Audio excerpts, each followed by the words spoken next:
브루클린 센트럴 초등학교 3학년 교실의 오후는 따뜻했다. 창문으로 들어오는 봄 햇살이 아이들의 책상 위에 부드럽게 내려앉았다. 에밀리 톰슨은 교실 뒤편 게시판에 아이들이 그린 무지개 그림들을 정성스럽게 붙이고 있었다.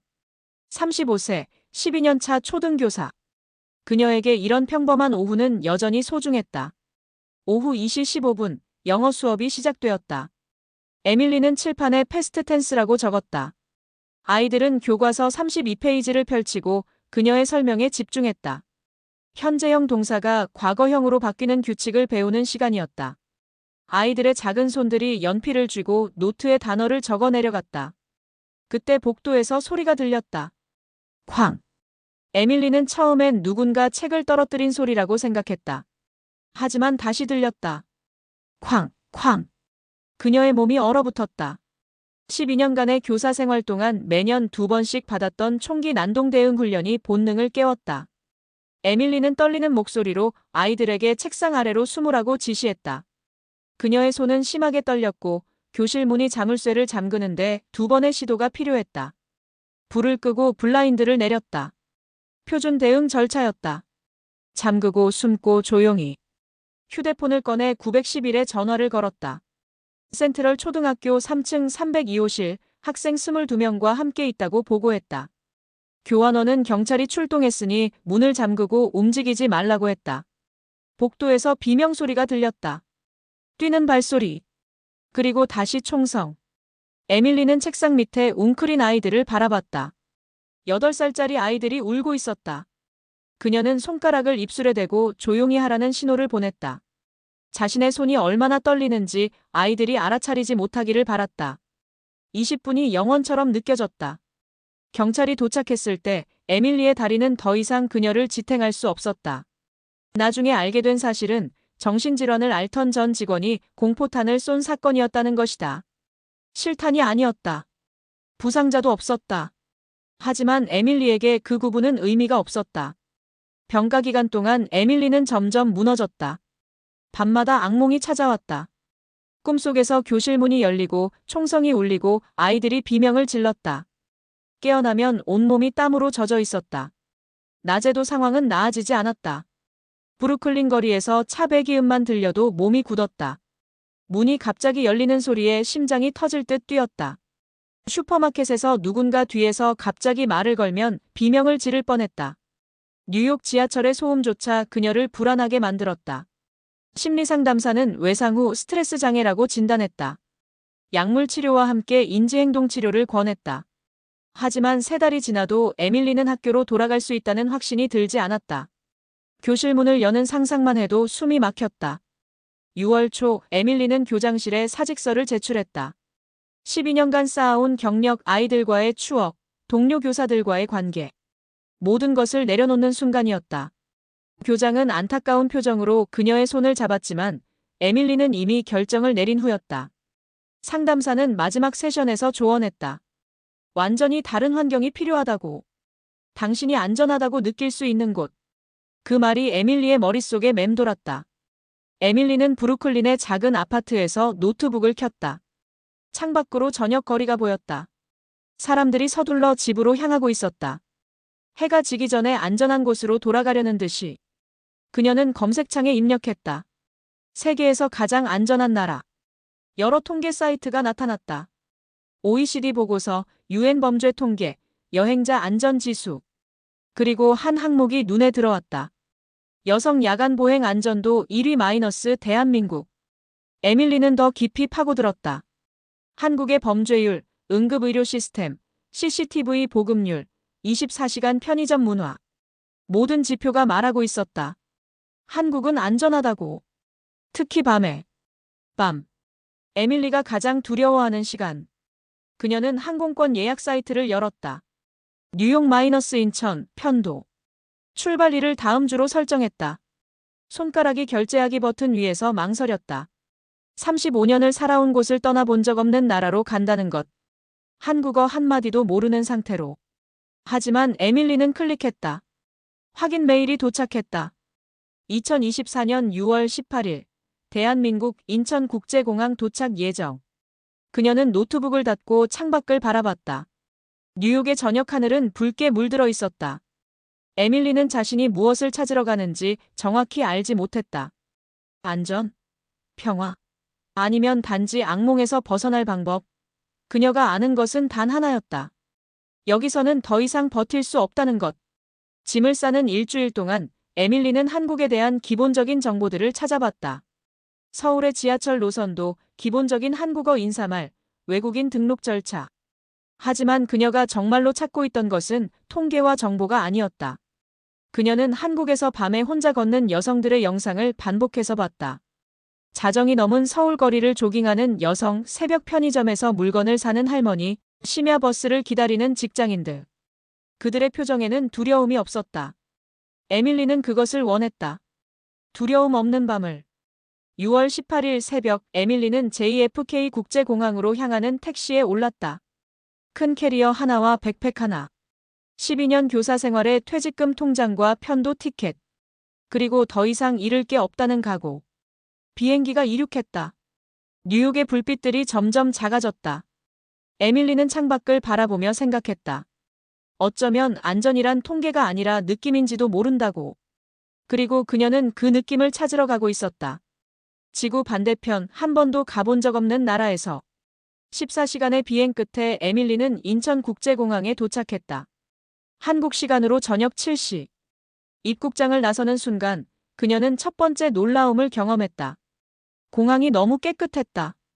뉴욕의 JFK와는 비교할 수 없을 정도로. 바닥은 광이 날 정도로 닦여 있었고 안내 표지판은 한글, 영어, 중국어, 일본어로 친절하게 표시되어 있었다. 무료 와이파이는 신청 없이도 자동으로 연결되었다. 공항철도를 타고 서울역으로 향했다. 열차는 정확히 시간표대로 출발했고 깨끗했으며 조용했다. 좌석에 앉아 창밖을 바라보는 동안 에밀리는 한국이 자신이 상상했던 것과 다르다는 것을 깨닫기 시작했다. 서울역에서 지하철 2호선으로 갈아탔다. 예약한 게스트하우스가 있는 마포구 합정역까지. 저녁 9시가 넘었지만 지하철은 사람들로 가득했다. 직장인들, 학생들, 쇼핑백을 든 사람들. 모두가 자연스럽게 이동하고 있었다.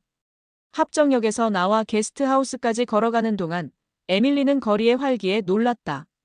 밤 10시가 다 되어가는데도 식당들은 문을 열고 있었고 카페에는 손님들이 앉아 있었으며 편의점마다 불이 환하게 켜져 있었다.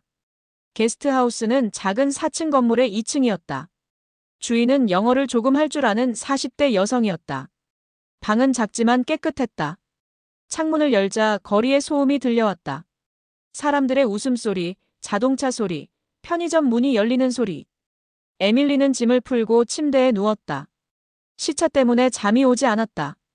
한국 시간으로는 밤 11시였지만 그녀의 몸은 여전히 뉴욕의 오전 10시를 기억하고 있었다. 에밀리는 침대에서 일어나 운동화를 신었다. 뉴욕에서는 절대 하지 않았을 일. 밤 11시에 혼자 산책을 나간다는 것. 하지만 이곳은 통계상 안전한 나라였다. 그녀는 스스로에게 상기시켰다. 게스트하우스 문을 나서자 여름밤의 따뜻한 공기가 얼굴을 감쌌다.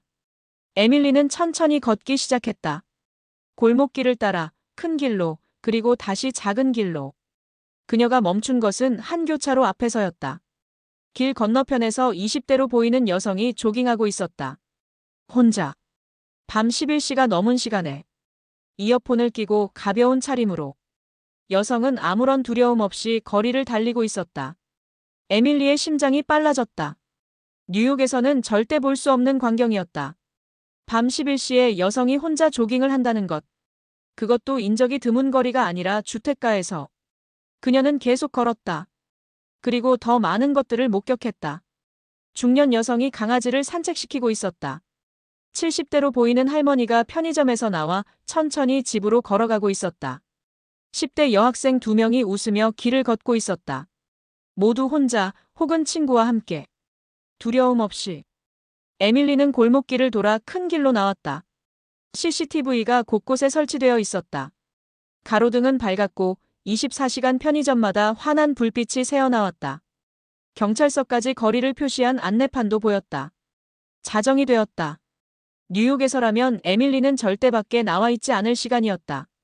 집에서 문을 잠그고 창문을 확인하고 침대에 누워 잠들려고 애쓰고 있을 시간. 하지만 이곳 서울의 거리에는 여전히 사람들이 있었다. 에밀리는 목이 말랐다. 앞쪽에 파란색과 초록색 간판의 편의점이 보였다. 시유라고 쓰여 있었다. 그녀는 망설이다가 안으로 들어갔다. 입구 센서가 경쾌한 소리를 냈다. 그리고 에밀리는 또 한 번 놀랐다. 카운터 뒤에 70대로 보이는 할머니가 서 있었다. 흰머리를 단정하게 묶고 편의점 유니폼을 입은 할머니. 새벽 12시 30분. 혼자서 야간 근무를 하고 있었다. 에밀리는 냉장고에서 생수를 꺼내 카운터로 갔다. 할머니는 웃는 얼굴로 그녀를 맞았다. 할머니가 먼저 물었다. 외국인이냐고. 에밀리는 서툰 한국어로 대답했다. 미국에서 왔다고. 할머니는 영어로 천천히 물었다. 이 시간에 혼자 일하는 게 무섭지 않냐고. 할머니가 웃었다. 여기가 한국인데 뭐가 무서우냐고. CCTV도 있고 경찰서도 가깝고 20년째 야간 근무하는데 사고 한 번 없었다고. 할머니의 목소리에는 확신이 있었다. 에밀리는 할머니에게 물었다. 정말 한 번도 위험한 일이 없었냐고. 할머니는 고개를 끄덕였다. 가끔 취객이 시끄럽게 하는 것 빼고는 아무 일도 없다고. 오히려 밤에 일하는 게 낮보다 조용해서 좋다고 했다. 에밀리는 생수를 계산하고 편의점을 나왔다. 밖에서 한 번 더 뒤돌아봤다. 할머니는 진열대를 정리하고 있었다. 태연하게, 자연스럽게. 마치 가장 당연한 일처럼. 뉴욕에서는 상상도 할 수 없는 일이었다. 70대 여성이 새벽에 혼자 편의점을 지킨다는 것. 그것도 20년 동안 사고 없이. 게스트하우스로 돌아가는 길, 에밀리는 천천히 걸었다. 더 이상 서두를 필요가 없었다. 거리는 여전히 밝았고 사람들이 있었으며 CCTV가 지켜보고 있었다. 그녀는 3개월 만에 처음으로 깨달았다. 어깨에 힘이 들어가 있지 않다는 것을. 뒤를 계속 돌아보지 않는다는 것을. 심장이 평온하게 뛰고 있다는 것을. 방에 돌아와 침대에 누웠다. 창문은 열어두었다. 뉴욕에서는 절대 하지 않았던 일. 밤에 창문을 열어둔다는 것. 하지만 이곳에서는 그래도 괜찮을 것 같았다. 에밀리는 눈을 감았다. 거리의 소리가 들려왔다. 편의점 문 여는 소리, 지나가는 사람들의 발소리, 멀리서 들리는 자동차 소리. 하지만 그 소리들은 더 이상 위협이 아니었다.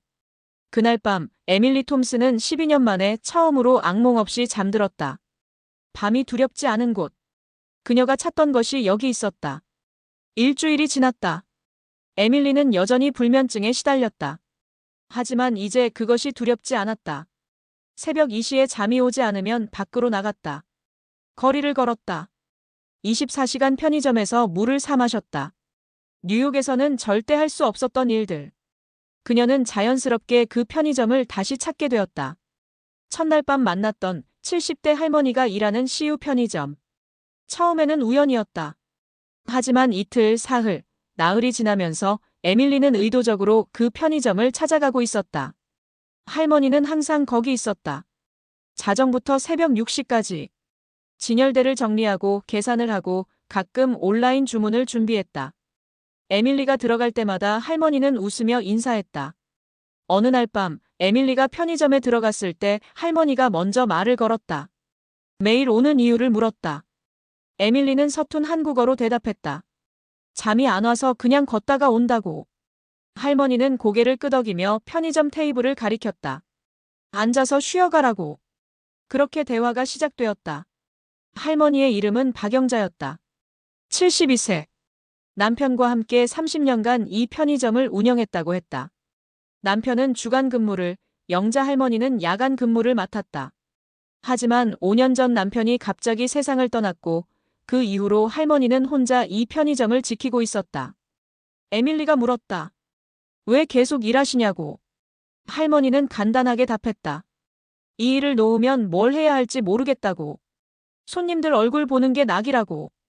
아들이 그만두라고 하지만 집에만 있으면 남편 생각만 나서 더 힘들다고. 에밀리는 할머니의 이야기를 들으며 자신도 조금씩 이야기를 풀어놓기 시작했다. 뉴욕에서 교사였다는 것. 학교에서 나쁜 일이 있었다는 것. 더 이상 거기서 살 수 없었다는 것. 할머니는 조용히 들었다. 판단하지 않았다.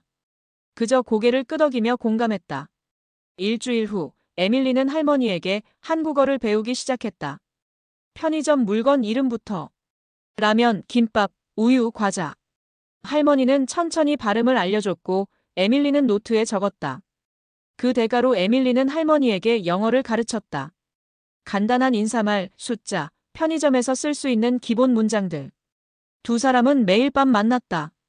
에밀리는 새벽 1시쯤 편의점에 들어가 3시까지 있다가 돌아갔다. 할머니는 손님이 없을 때 에밀리와 이야기를 나눴다. 때로는 한국어로, 때로는 영어로, 때로는 몸짓으로. 한 달이 지났을 때 에밀리는 기본적인 한국어 회화가 가능해졌다. 주문하기, 길 묻기, 인사하기.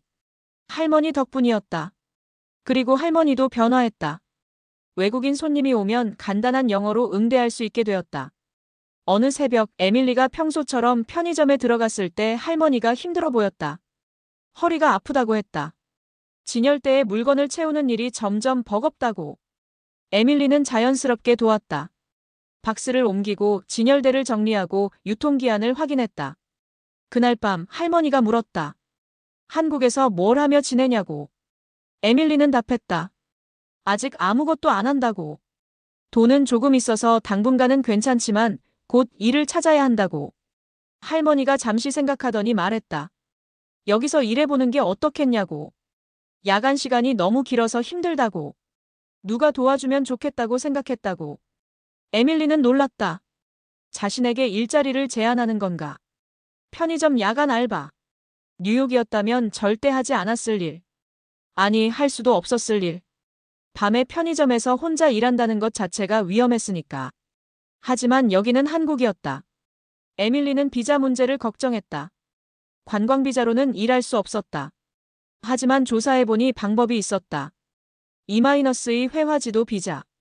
영어 교습이 가능한 비자였다. 시간제 근무도 허용되었다. 2주 후 에밀리는 E-2 비자를 받았다. 한국의 행정처리 속도에 다시 한번 놀랐다. 뉴욕에서는 비자 하나 바꾸는데 몇 달이 걸렸는데 한국에서는 2주 만에 끝났다. 첫 출근 날 에밀리는 긴장했다. 자정에 편의점 문을 열고 들어갔을 때 영자 할머니가 환하게 웃으며 맞아줬다. 유니폼을 건네주며 말했다. 오늘부터 우리 동료라고. 할머니는 에밀리에게 하나하나 가르쳤다. 계산대 사용법, 물건 진열 방법, 배달 주문 처리, 청소 순서. 생각보다 할 일이 많았다. 하지만 복잡하지는 않았다. 시스템이 잘 되어 있었다. 자정부터 새벽 6시까지. 에밀리의 근무 시간이었다. 할머니는 자정부터 3시까지 함께 일하다가 먼저 퇴근했다. 에밀리는 새벽 3시부터 6시까지 혼자 편의점을 지켰다. 처음 혼자 남았을 때 에밀리는 두려웠다. 익숙한 두려움. 뉴욕에서 느꼈던 그 감정. 하지만 10분, 20분이 지나면서 두려움은 사라졌다. 편의점은 밝았다. CCTV가 있었다. 경찰서는 5분 거리였다. 그리고 무엇보다 손님들이 계속 들어왔다. 새벽 4시에도 사람들이 있었다. 야근 끝나고 집에 가는 직장인, 아침 일찍 출근하는 제빵사, 새벽 운동을 마친 노인. 모두가 자연스럽게 편의점에 들렀다. 에밀리는 깨달았다.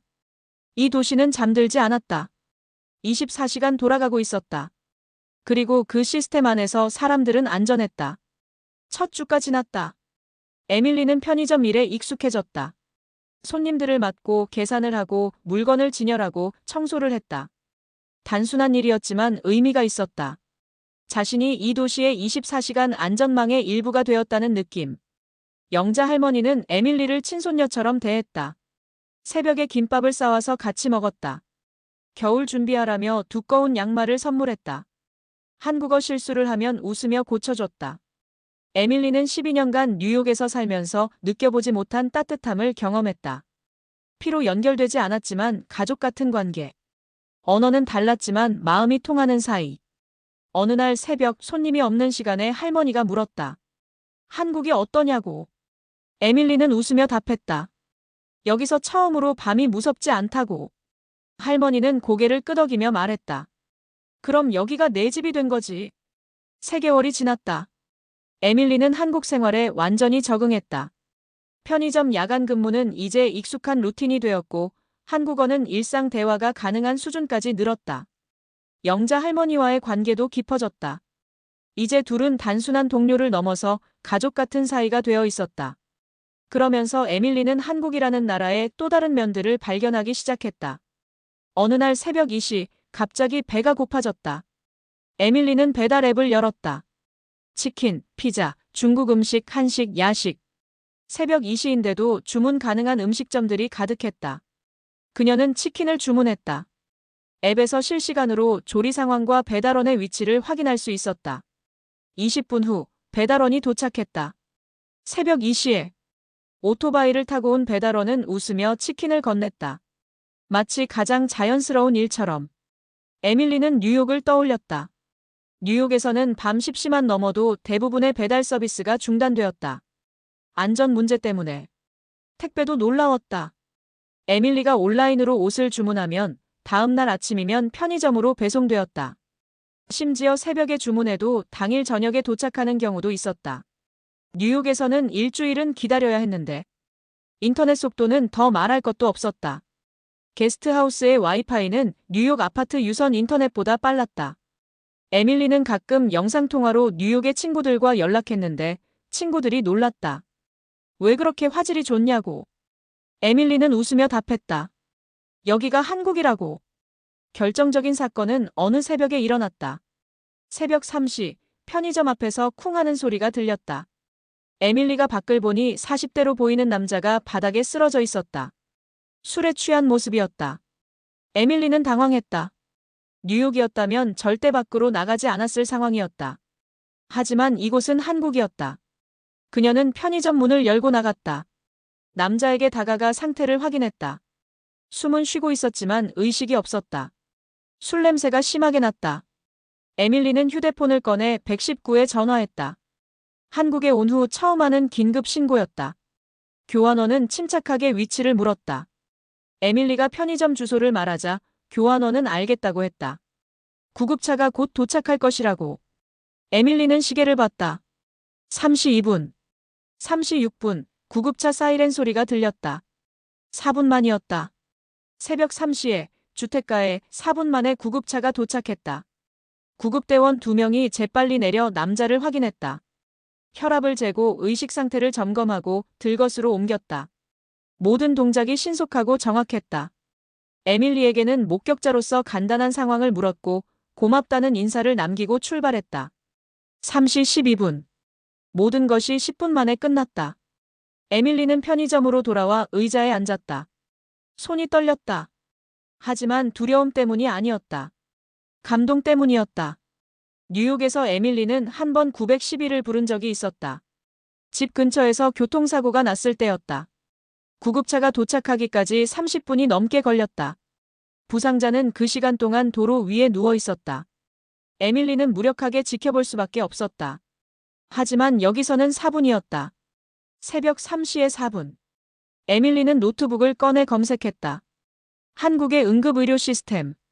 자료들이 쏟아졌다. 서울 평균 119 응답 시간 5분 이내. 전국 어디서나 구급차 배치. GPS 기반 실시간 출동 시스템. 응급구조사의 높은 전문성. 그녀는 더 깊이 파고들었다. 한국의 CCTV 밀도는 세계 최고 수준이었다. 24시간 편의점은 전국에 5만 개가 넘었다. 심야 대중교통도 운영되었다. 모든 것이 연결되어 하나의 안전망을 만들고 있었다. 에밀리는 깨달았다. 한국의 안전함은 우연이 아니었다. 경찰이 많아서도 CCTV가 있어서도 아니었다. 빠른 응급 시스템, 24시간 돌아가는 편의 인프라, 신속한 행정 처리, 그리고 서로를 신경 쓰는 사람들. 그 모든 것이 유기적으로 작동하며 도시 전체를 안전하게 만들고 있었다. 다음 날 저녁 영자 할머니에게 어젯밤 일을 이야기했다. 할머니는 고개를 끄덕였다. 당연한 일이라는 듯이. 한국에서는 119가 빠르다고. 어디서든 5분 안에 온다고. 그게 원칙이라고. 에밀리는 할머니에게 물었다. 20년간 야간 근무하면서 위험한 상황은 없었냐고. 할머니는 잠시 생각하다 답했다. 취객이 시끄럽게 한 적은 있지만 위험했던 적은 없다고.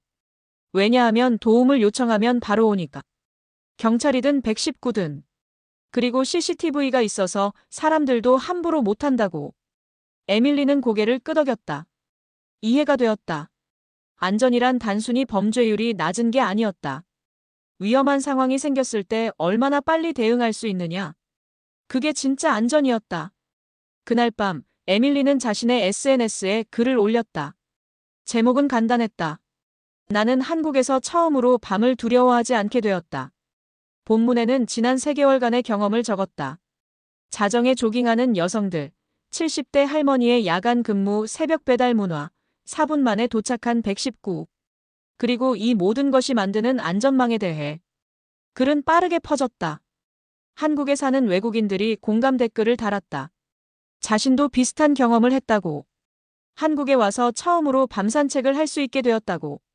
여기서는 밤이 난 만큼 안전하다고. 한국인들도 댓글을 달았다. 당연하게 여겼던 것들이 특별한 거였다고. 외국인의 시각으로 보니 새롭다고. 우리가 얼마나 안전한 나라에 살고 있는지 깨닫게 된다고. 일주일 만에 글의 조회수는 10만을 넘었다. 에밀리는 놀랐다. 자신의 경험이 이렇게 많은 사람들에게 공감을 얻을 줄은 몰랐다. 어떤 댓글이 마음에 남았다. 안전은 특권이 아니라 권리여야 합니다. 한국이 그것을 증명하고 있습니다. 에밀리는 그 댓글을 오래 바라봤다. 맞는 말이었다. 뉴욕에서 밤에 안전하게 걸을 수 있는 것은 특권이었다. 부유한 동네에 사는 사람들만 누릴 수 있는. 하지만 한국에서는 모두의 권리였다. 강남이든 변두리든 젊은이든 노인이든 누구나 밤에 안전하게 걸을 수 있었다. 에밀리는 편의점 창밖을 바라봤다. 새벽 4시. 거리에는 여전히 사람들이 있었다. 야근 끝나고 집에 가는 직장인, 새벽 운동하는 노인, 편의점에 물건 사러 온 학생. 모두가 두려움 없이 자신의 길을 걷고 있었다. 여기가 한국이었다. 밤이 난 만큼 안전한 나라. 에밀리가 찾던 곳. 6개월이 흘렀다. 2024년 겨울이 다가오고 있었다. 에밀리의 한국어는 이제 일상생활에 불편함이 없는 수준이 되었다. 편의점에서 손님들과 농담을 주고받을 수 있었고 배달 주문 전화도 막힘없이 받았다. 한국 드라마를 자막 없이 보는 것도 가능해졌다. 영자 할머니는 에밀리의 발음이 많이 좋아졌다며 흐뭇해했다. 할머니와의 관계도 더욱 깊어졌다. 이제 둘은 동료를 넘어 가족이었다. 할머니는 에밀리를 진짜 손녀처럼 챙겼다. 겨울이 추워지자 두꺼운 패딩을 사다 줬고 목이 따뜻해야 한다며 목도리를 떠서 선물했다. 에밀리가 감기 기운이 있다고 하면 생강차를 끓여 보온 병에 담아왔다. 에밀리도 할머니를 돌봤다. 할머니의 허리가 아플 때는 무거운 물건을 대신 날랐고 진열대 높은 곳은 에밀리가 정리했다. 할머니가 스마트폰 사용을 어려워하면 천천히 알려줬다. 둘은 서로를 의지했다. 어느 토요일 오후 할머니가 에밀리에게 연락했다. 내일 김장하는데 와서 도와달라고. 에밀리는 흔쾌히 그러겠다고 답했다. 김장이 뭔지 정확히는 몰랐지만 할머니와 함께하는 일이라면 즐거울 것 같았다. 일요일 아침 에밀리는 할머니의 아파트를 찾았다. 마포구의 오래된 아파트 3층. 할머니는 베란다에 이미 재료들을 준비해놓고 있었다. 큰 대야에 담긴 배추, 무, 고춧가루, 마늘, 생강, 파. 에밀리는 처음 보는 광경에 눈이 휘둥그레졌다. 할머니가 웃으며 앞치마를 건넸다. 오늘 김치 담그는 법을 배울 거라고. 김치는 한국 음식의 기본이라고. 이걸 할 줄 알아야 진짜 한국 생활을 아는 거라고. 할머니의 지도 아래 에밀리는 천천히 배워나갔다. 절인 배추를 물에 헹구는 법, 양념을 고루 바르는 법, 배추잎 사이사이에 넣는 법. 처음에는 서툴렀다. 양념이 손에서 미끄러져 떨어지고 배추잎이 찢어졌다. 할머니는 웃으며 괜찮다고 했다. 처음부터 잘하는 사람은 없다고. 2시간 정도 지났을 때 에밀리의 손놀림이 제법 능숙해졌다. 할머니가 감탄했다. 손이 커서 김장 잘한다고. 우리 에밀리 시집 가면 김치 담가줘야겠다고. 그 말에 에밀리의 눈시울이 붉어졌다. 시집, 가족. 뉴욕에서 12년을 살았지만 그런 말을 들어본 적이 없었다. 에밀리는 혼자였다. 부모님은 일찍 돌아가셨고 형제자매도 없었다. 친구들은 있었지만 가족은 아니었다. 하지만 여기 이 베란다에서 김치를 담그며 할머니는 에밀리를 가족처럼 대하고 있었다. 김장이 끝났을 때는 오후 3시였다. 할머니는 완성된 김치를 통에 담으며 만족스러워했다. 이 겨울은 이걸로 충분하다고. 그리고 에밀리에게 큰 통 하나를 건넸다. 가져가서 먹으라고. 저녁 둘은 할머니가 끓인 된장찌개와 방금 담근 김치를 먹었다. 에밀리가 만든 김치였다. 맛이 좋았다. 할머니는 계속 칭찬했다. 첫 김장치고 훌륭하다고. 내년에는 더 많이 담그자고. 내년. 그 단어가 에밀리의 가슴을 찔렀다. 식사 후 둘은 편의점 테이블에 앉아 커피를 마셨다. 평소처럼. 하지만 오늘은 할머니가 조심스러운 표정이었다. 한참을 망설이다 할머니가 물었다. 에밀리야, 너 한국에 계속 있을 거냐고. 에밀리는 커피잔을 내려놓았다. 이 질문이 올 줄 알았다. 비자 문제. 그녀의 E-2 비자는 1년짜리였고 2개월 후면 만료되었다. 에밀리는 솔직하게 답했다. 모르겠다고. 비자가 곧 끝난다고. 연장할 수도 있지만 계속 연장할 수는 없다고. 언젠가는 결정을 해야 한다고. 할머니는 한참 동안 에밀리를 바라봤다. 그리고 천천히 말했다. 우리 에밀리 한국 사람이 되면 안 되냐고. 그럼 계속 여기 있을 수 있잖냐고. 에밀리는 멈칫했다. 귀화. 한국 국적을 받는다는 것. 생각해 본 적 없는 건 아니었다. 하지만 막연했다. 35년을 미국인으로 살았는데 한국인이 될 수 있을까? 미국 국적을 포기한다는 것. 그게 가능할까? 할머니는 계속 말했다. 자기가 보기에 에밀리는 이미 한국 사람 같다고. 한국어도 잘하고 김치도 담글 줄 알고 무엇보다 여기가 편해 보인다고. 뉴욕으로 돌아가고 싶으냐고 물으면 에밀리가 뭐라고 답할 것 같으냐고. 에밀리는 답하지 못했다. 사실 할머니 말이 맞았다. 뉴욕으로 돌아가고 싶지 않았다. 여기가 좋았다. 안전했고 편안했고 무엇보다 할머니가 있었다. 하지만 귀화는 다른 문제였다. 한국어 시험, 역사 시험, 면접. 그리고 무엇보다 미국 국적 포기. 에밀리는 혼란스러웠다. 할머니는 에밀리의 손을 잡았다. 천천히 생각해보라고. 급하게 결정할 일은 아니라고. 하지만 할머니는 에밀리가 여기 남았으면 좋겠다고. 이제 에밀리 없는 편의점은 상상이 안 된다고. 그날 밤 에밀리는 잠을 이루지 못했다. 할머니의 말이 계속 머릿속을 맴돌았다. 한국 사람이 된다는 것. 에밀리는 노트북을 켜서 귀화에 대해 검색했다. 일반 귀화는 한국에 5년 이상 거주해야 하지만 특별 귀화나 간이 귀화는 조건이 다르다고 했다. TOPIK 4급 이상의 한국어 능력. 한국 역사와 문화에 대한 이해. 생계 유지 능력. 면접. 생각보다 까다로웠다. 하지만 불가능해 보이지는 않았다. 에밀리는 이미 한국어를 할 줄 알았고 일도 있었고 6개월간 한국에서 살며 문화도 익혔다. 문제는 마음이었다. 에밀리는 창밖을 바라봤다. 새벽 2시. 거리는 여전히 밝았다. 편의점 불빛, 가로등, 지나가는 차들. 안전한 밤. 그녀는 깨달았다. 대답은 이미 정해져 있었다는 것을. 할머니가 물었을 때 그녀는 이미 알고 있었다. 여기가 집이라는 것을.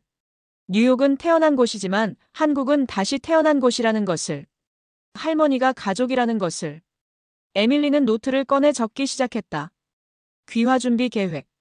TOPIK 시험 일정. 공부할 내용들. 준비해야 할 서류들. 시간이 걸릴 것이다. 쉽지 않을 것이다. 하지만 에밀리는 결심했다. 한국 사람이 되기로. 아직 할머니에게 말하지는 않았다. 확실해지면 그때 말하려고 했다. 하지만 에밀리의 마음속에서 결정은 이미 내려져 있었다. 그녀는 노트에 마지막 한 줄을 적었다. 여기가 내 집이다. 6장 빈자리. 2024년 10월. 어느 새벽 4시. 에밀리는 편의점 진열대 앞에 쪼그려 앉아 음료수를 정리하고 있었다. 유통기한을 확인하고 앞뒤를 바꿔놓고 빈 공간을 채우는 작업. 매일 하는 일상적인 일이었다. 영자 할머니는 창고에서 박스를 가져오러 갔다. 5분이 지났다. 10분이 지났다. 할머니가 나오지 않았다. 처음에는 별 생각이 없었다. 창고에서 뭔가 찾고 있나 보다 싶었다. 하지만 15분이 되자 에밀리는 이상함을 느꼈다. 할머니는 보통 5분 안에 돌아왔다. 에밀리는 진열대에서 일어나 창고 쪽으로 걸어갔다. 창고 문이 열려 있었다. 불은 켜져 있었다. 창고로 들어서는 순간 에밀리의 심장이 멈췄다. 영자 할머니가 바닥에 쓰러져 있었다. 에밀리는 달려가 할머니를 흔들었다. 반응이 없었다. 재빨리 손목을 잡아 맥박을 확인했다. 약하지만 뛰고 있었다. 숨도 쉬고 있었다. 하지만 의식은 없었다. 에밀리의 손이 떨렸다. 하지만 패닉 상태는 아니었다. 뉴욕에서 받았던 응급처치 교육이 본능을 깨웠다. 그녀는 휴대폰을 꺼내 119에 전화를 걸었다. 교환원이 침착한 목소리로 물었다. 무슨 일이냐고. 에밀리는 최대한 또렷하게 대답했다. 72세 여성이 쓰러졌다고. 의식이 없다고. 맥박은 있다고. 위치는 마포구 합정동 CU 편의점이라고. 교환원은 구급차가 출동했다고 했다. 환자를 움직이지 말고 기도를 확보하라고 했다. 에밀리는 지시를 따랐다. 할머니의 머리를 조심스럽게 옆으로 돌리고 목을 살짝 젖혀 기도를 열었다. 3분 후 구급차 사이렌 소리가 들렸다. 구급대원 3명이 재빨리 들어왔다. 에밀리는 옆으로 비켜서며 상황을 설명했다. 쓰러진 지 얼마나 되었는지, 어떤 상태인지, 기저질환은 무엇인지. 할머니는 고혈압과 당뇨가 있었다. 에밀리는 알고 있었다. 구급대원들은 신속하게 움직였다. 혈압을 재고 혈당을 측정하고 산소 포화도를 확인했다. 정맥로를 확보하고 링거를 연결했다. 들것을 가져와 조심스럽게 할머니를 옮겼다. 에밀리가 물었다. 무슨 문제냐고. 구급대원이 답했다. 뇌출혈이나 뇌경색 의심된다고. 정확한 건 병원에서 검사해야 한다고. 빨리 가야 한다고. 에밀리는 구급차를 따라 탔다. 아무도 막지 않았다. 구급대원은 에밀리에게 물었다. 보호자냐고. 에밀리는 고개를 끄덕였다. 거짓말이었다. 하지만 지금은 할머니 곁에 있는 게 중요했다. 구급차가 출발했다. 사이렌을 울리며 병원으로 향했다. 에밀리는 할머니의 손을 잡았다. 차갑고 주름진 손. 지난 6개월간 에밀리에게 한국어를 가르쳐주고 김치 담그는 법을 알려주고 밤마다 함께 커피를 마셨던 그 손. 제발. 에밀리는 속으로 기도했다. 제발 괜찮기를. 병원 응급실은 새벽인데도 분주했다. 할머니는 즉시 응급실 안쪽으로 옮겨졌다. 의사들이 둘러싸고 검사를 시작했다. 에밀리는 밖에서 기다렸다. 10분 후 의사가 나왔다. 40대 남성 의사였다. 표정이 심각했다. 의사가 말했다. 뇌출혈 의심된다고. CT 촬영이 필요하다고. 상태가 좋지 않아 중환자실 준비도 해야 할 것 같다고. 그리고 보호자가 수술 동의서에 서명해야 한다고. 에밀리가 답했다. 자신이 보호자라고. 의사가 물었다. 환자와의 관계가 어떻게 되냐고. 에밀리는 잠시 망설였다. 그리고 솔직하게 답했다. 가족은 아니라고. 하지만 6개월 동안 매일 함께 일했다고. 할머니를 가장 잘 아는 사람이라고. 의사는 난처한 표정을 지었다. 간호사를 불렀다. 간호사가 와서 차트를 확인하더니 에밀리에게 말했다. 법적 가족관계 증명이 필요하다고. 가족이 아니면 보호자 권한이 없다고. 특히 외국인이라면 더욱 그렇다고. 에밀리는 멍하니 서 있었다. 외국인. 그 단어가 가슴을 찔렀다. 6개월간 매일 밤 할머니와 함께 있었다. 편의점을 지키고 김치를 담그고 커피를 마시고 서로의 이야기를 나눴다. 에밀리는 할머니를 가족처럼 생각했다. 할머니도 에밀리를 그렇게 대했다. 하지만 법은 달랐다. 법적으로 에밀리는 외국인이었다. 가족이 아니었다. 보호자가 될 수 없었다. 간호사가 물었다. 환자의 가족 연락처를 아냐고. 에밀리는 고개를 끄덕였다. 할머니의 아들. 서울에 산다고 들었다. 에밀리는 할머니 휴대폰을 꺼내 연락처를 찾았다. 간호사에게 번호를 알려줬다. 간호사가 전화를 걸었다. 한참을 기다렸지만 받지 않았다. 새벽 5시였다. 아마 자고 있을 것이었다. 간호사는 계속 전화를 시도했다. 에밀리는 응급실 복도 의자에 앉았다. 무력감이 밀려왔다. 할머니는 저 안에서 위험한 상태인데 에밀리는 아무것도 할 수 없었다. 서명 한 번 할 수 없었다. 법적으로 남이었으니까. 할머니의 아들에게 연락이 닿은 것은 1시간 후였다. 아침 6시. 간호사가 상황을 설명했다. 아들은 놀란 목소리로 지금 출발하겠다고 했다. 서울 강남에서 마포구 병원까지. 아침 출근 시간이라 막힐 텐데. 최소 1시간은 걸릴 것이었다. 그동안 에밀리는 복도에 앉아 기다렸다. 손톱이 살을 파고들 정도로 주먹을 꽉 쥐고 있었다. 할머니는 저 안에서 CT를 찍고 있었다. 뇌출혈이 확인되면 수술이 필요할 수도 있었다.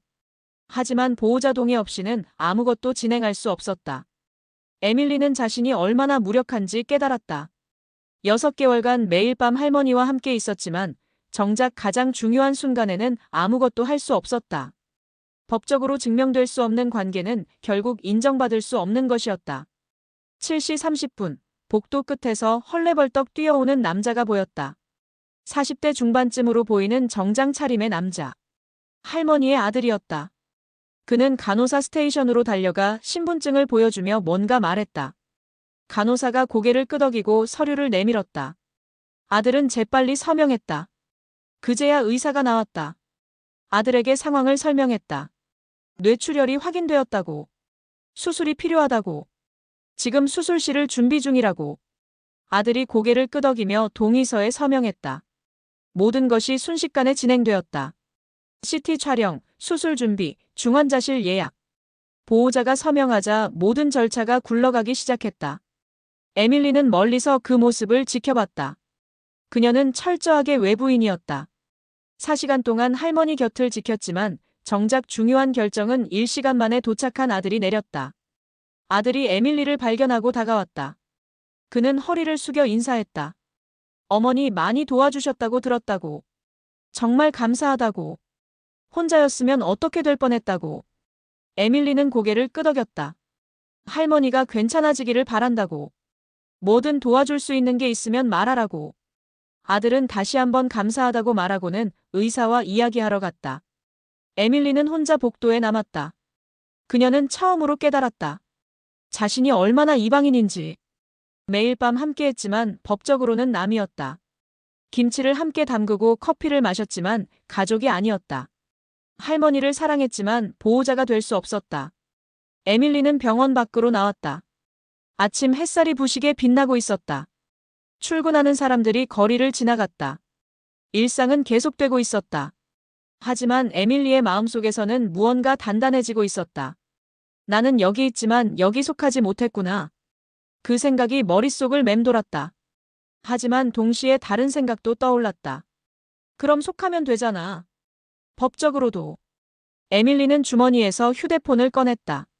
검색창에 입력했다. 한국 귀화 신청 방법. 이제 더 이상 미룰 수 없었다. 진심으로 한국 사람이 되어야 했다. 서류상으로도 법적으로도. 사랑하는 사람을 지킬 수 있도록. 영자 할머니의 수술은 성공적이었다. 뇌출혈이 심하지 않았고 빨리 발견해서 다행이었다고 의사는 말했다. 조금만 늦었어도 위험했을 거라고. 에밀리가 빨리 119에 신고한 덕분이라고. 일주일 후 할머니는 의식을 되찾았다. 처음 눈을 뜬 할머니가 제일 먼저 물은 사람이 에밀리였다고 아들이 전해줬다. 우리 에밀리 어디 갔냐고. 괜찮냐고. 에밀리는 그 말을 듣고 병원으로 달려갔다. 중환자실 면회 시간에 맞춰. 유리창 너머로 할머니가 보였다. 여전히 약해 보였지만 의식은 또렷했다. 할머니는 에밀리를 보자 미소를 지었다. 손을 흔들었다. 에밀리는 손을 흔들며 입모양으로 말했다. 괜찮아요. 걱정 마세요. 할머니는 고개를 끄덕였다. 그날 에밀리는 결심을 다시 한번 확인했다. 반드시 한국 사람이 되겠다고. 다음에는 보호자가 되어 할머니를 지키겠다고. 에밀리는 할머니가 입원한 동안 편의점을 혼자 지켰다. 할머니의 아들이 주간 근무자를 고용하려 했지만 에밀리가 막았다. 자신이 시간을 조정해서 할 수 있다고. 할머니가 돌아올 때까지 편의점을 지키고 싶다고. 낮에 잠을 자고 저녁부터 다음날 아침까지 일했다. 힘들었지만 견딜만 했다. 그리고 일하지 않는 시간에는 귀화 준비를 했다. 먼저 정보를 모았다. 법무부 출입국 외국인정책본부 웹사이트에 들어가 귀화 요건을 확인했다. 일반 귀화는 5년 이상 거주가 필요했다. 에밀리는 6개월밖에 안 되었다. 하지만 간이 귀화라는 방법이 있었다. 한국에 특별한 기여를 했거나 한국인과 혼인했거나 기타 특별한 사유가 있는 경우. 에밀리는 일반 귀화를 목표로 했다. 5년을 기다릴 수는 없었지만 최소 3년은 거주하며 준비하기로 했다. 그 사이에 TOPIK 시험을 보고 사회통합 프로그램을 수료하고 한국 사회에 더 깊이 통합되기로. 하지만 먼저 해야 할 일이 있었다. TOPIK 4급 취득. 귀화의 기본 요건이었다. 에밀리는 온라인 서점에서 TOPIK 교재를 주문했다. 다음 날 아침 편의점으로 배송되었다. 한국의 빠른 배송 시스템에 또 한 번 놀랐다. 저녁에 주문했는데 다음 날 아침에 도착하다니. 매일 4시간씩 공부했다. 한국어 문법, 어휘, 읽기, 듣기.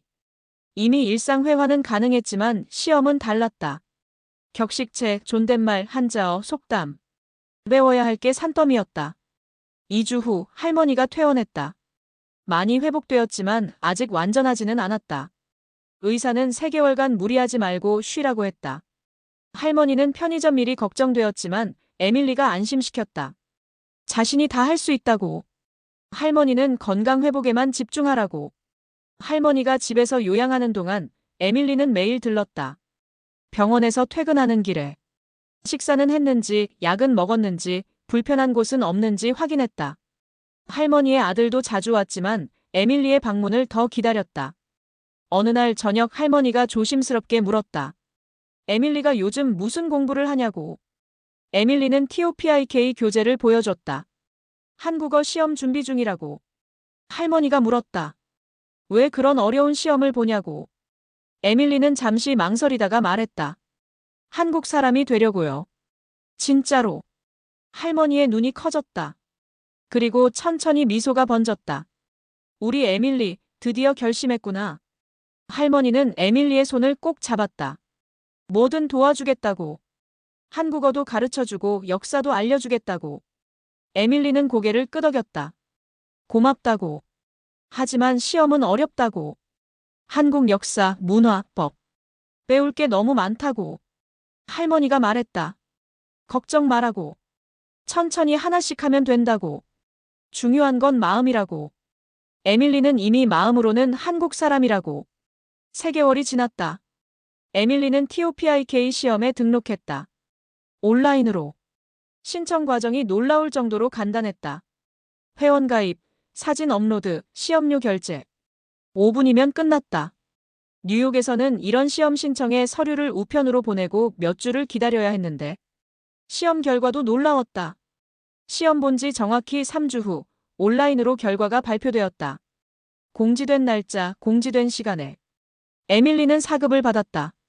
듣기 80점, 읽기 75점. 합격이었다. 다음 단계는 사회통합 프로그램이었다. KIIP라고 불리는 프로그램. 한국어, 한국문화, 한국사회 이해를 배우는 과정. 이것을 수료하면 귀화 필기 시험을 면제받을 수 있었다. 에밀리는 가까운 출입국사무소에서 운영하는 KIIP에 등록했다. 역시 온라인으로. 하이코리아 웹사이트에서 신청하고 레벨 테스트를 받고 수업을 배정받았다. 모든 과정이 디지털화되어 있었다. 수업은 일주일에 2번, 각 3시간씩. 에밀리는 근무 시간을 조정해서 참여했다. 수업에는 다양한 국적의 사람들이 있었다. 중국, 베트남, 필리핀, 우즈베키스탄. 모두 한국에서 살기를 원하는 사람들. 어떤 이는 결혼 때문에, 어떤 이는 일 때문에, 어떤 이는 에밀리처럼 한국이 좋아서. 수업에서 에밀리는 한국의 역사를 배웠다. 삼국시대, 고려, 조선, 일제강점기, 한국전쟁, 산업화. 70년 만에 전쟁에 패허해서 세계 10위권 경제대국이 된 이야기. 놀라운 여정이었다. 한국 문화도 배웠다. 명절, 전통, 예절, 가치관. 왜 한국 사람들이 나이를 중요하게 여기는지, 왜 신발을 벗고 집에 들어가는지, 왜 두 손으로 물건을 주고받는지. 하나씩 이해가 되기 시작했다. 6개월 후 에밀리는 KIIP를 수료했다. 수료증을 받는 날 강사가 말했다. 에밀리가 그동안 정말 열심히 했다고. 한국어도 많이 늘었고 한국 문화도 잘 이해하고 있다고. 귀화 신청할 준비가 되었다고. 에밀리는 드디어 귀화 신청 서류를 준비했다. 하이코리아 웹사이트에서 필요한 서류 목록을 확인했다. 여권 사본, 외국인 등록증, 신원조회 동의서, 재정 능력 증명, TOPIK 성적표, KIIP 수료증. 생각보다 많았지만 하나씩 준비할 수 있었다. 놀라운 것은 대부분의 서류를 온라인으로 발급받을 수 있다는 것이었다. 정부 24앱을 열면 주민등록등본, 소득증명, 납세증명 등을 1분 만에 PDF로 받을 수 있었다. 뉴욕에서는 출생증명서 하나 떼는데 일주일이 걸렸는데 에밀리는 미국 출생증명서와 범죄 경력 증명서만 미국에서 받으면 되었다. 온라인으로 신청했다. 2주 후 국제 우편으로 도착했다. 모든 서류가 준비되었을 때는 2025년 3월이었다. 에밀리가 한국에 온 지 거의 9개월이 되었을 때였다. 하지만 귀화는 5년 거주가 필요했다. 아직 갈 길이 멀었다. 그래도 에밀리는 계속 준비했다. 한국 사능력 검정 시험을 봤다. 기본 과정을 합격했다. 한국어도 계속 공부했다. TOPIK 5급을 목표로. 영자 할머니는 완전히 회복했고 다시 편의점에 나왔다. 하지만 이제는 주간만 일했다. 야간은 에밀리가 전담했다. 둘은 여전히 매일 커피를 마시며 이야기를 나눴다. 어느 날 저녁 할머니가 물었다. 귀화 준비는 어떻게 되어 가냐고. 에밀리는 답했다. 시험은 다 봤다고. 이제 기다리는 것만 남았다고. 5년 거주 조건을 채우면 신청할 수 있다고. 할머니가 말했다. 오래 걸리겠구나. 하지만 할머니는 기다리겠다고. 에밀리가 진짜 한국 사람이 되는 날까지. 그날이 오면 큰 잔치를 하자고. 에밀리는 웃었다. 그날이 오면 할머니가 김치를 담가주기로 약속했다. 한국 이름을 가진 에밀리를 위한 김치를. 그날이 올 것이다. 에밀리는 확신했다. 시간이 걸리더라도 힘들더라도 반드시 그날은 올 것이다. 그녀가 법적으로도 진심으로도 한국 사람이 되는 날이. 2025년 4월. 에밀리는 법무부 정부청사 앞에 서 있었다. 정장을 입고 손에는 서류 가방을 들고. 오늘은 귀화 면접 날이었다. 5년 거주 조건을 채우지 못했지만 특별한 경로가 있었다. 에밀리는 지난 10개월간 한국 사회에 여러 기여를 했다. 편의점에서 일하며 야간 치안 안전망의 일부가 되었고 SNS를 통해 한국의 안전문화를 세계에 알렸으며 무엇보다 KIIP 프로그램에서 우수 수료자로 선정되었다. 담당 공무원은 특별 귀화를 추천했고 법무부는 면접 기회를 주었다. 에밀리는 건물 안으로 들어갔다. 복도는 깨끗했고 안내 표지판은 명확했다. 면접실 앞에서 잠시 기다렸다. 같은 면접을 기다리는 사람들이 몇 명 더 있었다. 중국인, 베트남인, 필리핀인. 모두 긴장한 표정이었다. 에밀리의 이름이 불렸다. 그녀는 깊은 숨을 들이쉬고 면접실 문을 열었다. 면접관은 3명이었다. 60대 남성, 50대 여성, 40대 남성. 모두 정장을 입고 진지한 표정이었다. 에밀리는 공손하게 인사하고 앉았다. 60대 남성 면접관이 먼저 물었다. 에밀리 톰슨 씨, 왜 한국 국적을 원하십니까? 에밀리는 준비했던 답변이 있었다. 하지만 입을 열자 준비한 말들이 사라졌다. 대신 가슴에서 올라오는 진심이 나왔다. 저는 뉴욕에서 12년간 교사로 일했습니다. 아이들을 사랑했고 제 일을 자랑스러워했습니다. 하지만 학교에서 총기 사건이 있었고 그 이후 저는 밤에 나가는 게 두려워졌습니다. 거리를 걸을 때마다 뒤를 돌아봤고 갑작스러운 소리에 놀라 주저앉았습니다. 에밀리는 잠시 숨을 고르고 계속했다. 한국에 온 첫날 밤, 저는 자정에 거리를 걸었습니다. 여성들이 혼자 조깅하고 70대 할머니가 편의점에서 야간 근무를 하고 있었습니다. 그게 충격이었습니다. 안전이 특권이 아니라 일상이었습니다. 50대 여성 면접관이 물었다. 그것만으로 국적을 바꾸기로 결심하셨습니까? 아니요. 결정적인 순간이 따로 있었습니다. 에밀리는 영자 할머니 이야기를 했다. 편의점에서의 10개월, 김장, 그리고 할머니가 쓰러졌던 새벽. 보호자가 될 수 없었던 그 무력함. 저는 그때 깨달았습니다. 소속감이란 마음만으로는 부족하다는 것을. 법적 소속이 없으면 사랑하는 사람을 지킬 수도 없었습니다. 저는 한국에 속하고 싶습니다. 법적으로도 마음으로도. 40대 남성 면접관이 물었다. 미국 국적을 포기하는 게 두렵지 않습니까? 많은 사람들이 원하는 미국 시민권인데. 에밀리는 고개를 끄덕였다. 두렵습니다. 35년을 미국인으로 살았으니까요. 하지만 한국에서 저는 처음으로 안전하다고 느꼈고, 처음으로 집처럼 느껴지는 곳을 찾았습니다. 집이란 태어난 곳이 아니라 안전하다고 느끼는 곳입니다. 그리고 제 집은 이제 여기입니다. 면접실이 잠시 조용했다. 60대 면접관이 안경을 벗어닦았다. 그는 목을 가다듬고 물었다. 마지막 질문입니다. 한국인이 된다면 무엇을 하고 싶으십니까? 에밀리는 망설임 없이 답했다. 계속 편의점에서 일하고 싶습니다. 자정부터 새벽까지. 누군가에게는 사소해 보일 수 있지만 저는 그 일이 이 나라의 안전망을 만드는 일부라는 걸 압니다. 24시간 편의점, 빠른 119 CCTV, 그리고 서로를 돌보는 사람들. 그 모든 것이 함께 작동해서 한국을 안전하게 만듭니다. 저도 그 일부가 되고 싶습니다. 3주 후, 에밀리는 우편함에서 법무부 봉투를 발견했다. 손이 떨렸다. 봉투를 뜯었다. 귀화 허가 통지서. 에밀리 톰슨의 귀화 신청이 승인되었다는 내용. 30일 내에 법무부를 방문해 귀화 증서를 받고 미국 대사관에 국적 포기를 신고하라는 안내. 에밀리는 편의점으로 달려갔다. 영자 할머니에게 편지를 보여줬다. 할머니는 에밀리를 꽉 껴안았다. 우리 에밀리, 드디어 한국 사람 되는구나. 그날 밤 편의점은 작은 잔치 분위기였다. 동네 주민들이 소식을 듣고 하나둘 모여들었다. 축하한다고, 이제 진짜 우리 동네 사람이라고 축하한다고. 한 달 후, 에밀리는 법무부에서 귀화 증서를 받았다. 그리고 미국 대사관에서 국적 포기 절차를 마쳤다. 여권 모서리가 잘렸다. 35년간의 미국인 신분이 끝나는 순간이었다. 이상하게도 슬프지 않았다. 오히려 홀가분했다. 뭔가 무거운 짐을 내려놓은 기분이었다. 며칠 후, 에밀리는 구청에서 새 여권을 받았다. 남색 표지에 금색으로 대한민국 REPUBLIC OFKUREA. 첫 페이지를 펼치자 자신의 사진과 함께 이름이 적혀 있었다. 박에밀리 PARKEMILY.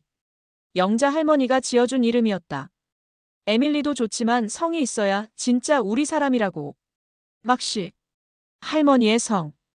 에밀리는 여권을 가슴에 꼭 안았다. 이제 그녀는 법적으로도 한국 사람이었다. 박에밀리. 35세. 대한민국 국민. 그날 저녁 편의점에는 동네 사람들이 모였다. 작은 축하 파티였다. 케이크와 치킨, 떡볶이와 김밥. 할머니가 준비한 음식들이 테이블에 가득했다. 동네 아저씨가 말했다. 에밀리 씨 축하해요. 이제 진짜 한국 사람이네요. 한 아주머니가 말했다. 앞으로도 계속 우리 동네에 있어줘요. 학생들이 말했다. 에밀리 선생님 축하해요. 영자 할머니가 에밀리의 손을 꼭 잡았다. 우리 에밀리, 이제 진짜 내 손녀다. 그 말에 에밀리의 눈가가 뜨거워졌다. 손녀. 가족. 35년 인생에서 한 번도 들어보지 못한 말. 파티가 끝나고 자정이 되었다. 손님들이 떠난 후. 에밀리와 할머니는 평소처럼 편의점 테이블에 앉아 커피를 마셨다. 창밖으로 새벽 거리가 보였다. 여전히 사람들이 안전하게 걸어다니고 있었다. 조깅하는 여성, 야근 끝나고 집에 가는 직장인, 새벽 운동하는 노인. 에밀리는 새 여권을 꺼내 펼쳤다. 남색 표지가 편의점 불빛을 받아 반짝였다. 할머니, 저 이제 새벽에 무섭지 않아요. 할머니가 웃으며 답했다. 그래, 이제 여기가 내 집이니까. 에밀리는 고개를 끄덕였다. 창밖에 편의점 간판이 밤을 밝히고 있었다. 24시간 365일. 누군가에게는 빛이 되어주는 작은 공간. 집이란 태어난 곳이 아니라 안전하다고 느끼는 곳이었다. 그리고 에밀리의 집은 이제 여기, 자정의 편의점에서 시작되는 한국이었다. 박에밀리는 커피를 한 모금 마셨다. 따뜻했다. 밤은 여전히 깊었지만 더 이상 두렵지 않았다. 여기가 집이었다. 오늘의 사연 어떠셨나요? 공감하신다면 감동담담 구독과 좋아요 부탁드립니다. 영상 제작에 큰 힘이 됩니다. 감사합니다.